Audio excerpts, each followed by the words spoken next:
Iran Israel యుద్ధం Indian kitchen మీద పడింది. అనుకున్నట్లుగానే ఎల్పీజీ గ్యాస్ చైన్ దెబ్బతింది.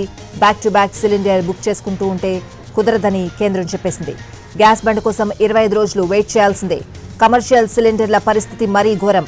సప్లై లేకపోవడంతో బెంగళూరులో హోటళ్లు బంద్ అవుతున్నాయి. చెన్నైలో కూడా సేమ్ పరిస్థితి. మిడిల్ ఈస్ట్ యుద్ధ ప్రభావం భారతీయుల వంటింటిపై పడింది. అంతర్జాతీయంగా చమురు సరఫరా వ్యవస్థ అస్తవ్యస్తమైంది. ఎల్పీజీ సరఫరాలో తీవ్ర అంతరాయం ఏర్పడింది. ఫలితంగా దేశంలోని పలు నగరాల్లో వంట గ్యాస్ కొరత భయపెడుతోంది. గ్యాస్ రీఫిల్ బుక్ చేసిన వారు మునుపటిలా వెంటనే సిలిండర్ పొందే పరిస్థితి లేదు. సిలిండర్కు మధ్య బుకింగ్ 25 రోజుల వెయిటింగ్ పీరియడ్ పెట్టారు. గతంలో ఇది 15 రోజులుగా ఉండేది.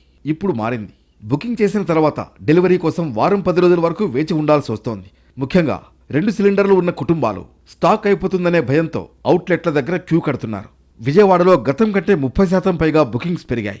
సిలిండర్ డెలివరీకి గతంలో 2 రోజుల సమయం పట్టేది. ఇప్పుడు వారం పై మాటే. గృహ అవసరాలకు వాడే గ్యాస్కు ఎలాంటి ఇబ్బంది ఉండదని అధికారులు చెబుతున్నా భయాందోళనల నేపథ్యంలో గ్యాస్ బండల్ని విపరీతంగా బుక్ చేస్తున్నారు. మరోవైపు హోటళ్లు, రెస్టారెంట్ల పరిస్థితి మరింత ఆందోళనకరంగా మారింది. కొన్ని నగరాల్లో కమర్షియల్ సిలిండర్ల సరఫరాను నిలిపివేశారు. ఆ ఎఫెక్ట్ హోటళ్లపై పడింది. ముఖ్యంగా బెంగళూరు నగరంలోని హోటళ్లు క్రైసిస్లో పడ్డాయి. కమర్షియల్ గ్యాస్ సిలిండర్ల సరఫరా నిలిచిపోతూ ఉండడంతో అక్కడ హోటళ్లు నడిచే పరిస్థితి లేదు. అదే జరిగితే దీని ప్రభావం కొన్ని లక్షల మందిపై పడుతుంది. కొందరు బ్లాక్ మార్కెట్లో డొమెస్టిక్ సిలిండర్లను కొనుగోలు చేస్తున్నారు. అది చట్టవిరుద్ధమే కాకుండా అత్యంత ప్రమాదకరం. ఇక బెంగళూరు బాటలో చెన్నై హోటల్స్ అసోసియేషన్ కీలకమైన నిర్ణయం తీసుకుంది. కమర్షియల్ గ్యాస్ నిలిపివేయడంతో హోటళ్లను మూసివేయాలని అసోసియేషన్ పిలుపునిచ్చింది. చెన్నైలో సుమారు 45,000కు పైనే హోటళ్లున్నాయి. వాటిలో చాలా వరకు గ్యాస్ సప్లై ఆగిపోయింది. ఈ సంక్షోభం చాలదన్నట్లు ధరల పెరుగుదలతో వినియోగదారుడిపై మరింత భారం పడింది. కమర్షియల్ సిలిండర్ ధర 115 రూపాయలు, డొమెస్టిక్ సిలిండర్ ధర 60 రూపాయల చొప్పున పెరిగింది.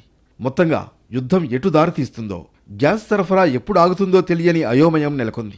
అంతర్జాతీయంగా ఎల్పీజీ చైన్ డిస్టర్బ్ కావడంతో కేంద్రం రిఫైనరీలకు కీలక ఆదేశాలు జారీ చేసింది. సరఫరాకు ఎట్టి పరిస్థితుల్లోనూ ఆటంకం కలగకుండా చూడాలని, ఉత్పత్తిని పెంచాలని కోరింది. గ్యాస్ సిలిండర్ల సరఫరాలో ముందుగా గృహావసరాలకే ప్రాధాన్యమివ్వాలని కేంద్రం ఆదేశించింది.